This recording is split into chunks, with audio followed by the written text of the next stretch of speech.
আজকে আমি আপনাদের দেখাবো কিভাবে আপনি ভিপিএন আপনার ক্রোম ব্রাউজারে অ্যাড করবেন। চলুন তাহলে আমরা ভিডিওটি শুরু করি।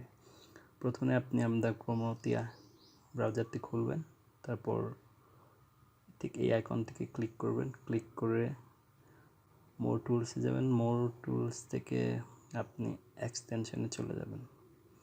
ওখানে ক্লিক করে আপনি ঠিক এই আইকনটাতে ক্লিক করবেন।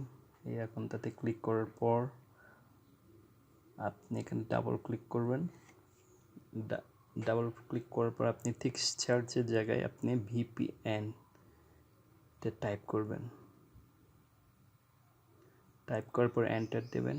এন্টার পর আপনার এখানে দেখা যাবে অনেকগুলো ভিপিএন। আপনার যে কোনো একটি আপনি অ্যাড করে নিতে পারেন। ঠিক ডাবল ক্লিক করে আপনার অ্যাড করার জন্য ঠিক এখানে অ্যাড করতে হবে। আমার যেহেতু অ্যাড করা আছে তাই আমি অ্যাড করে দেখাচ্ছি না, আপনারা অ্যাড করে নেবেন এবং ওটা অটোমেটিক্যালি ইনস্টল হয়ে যাবে।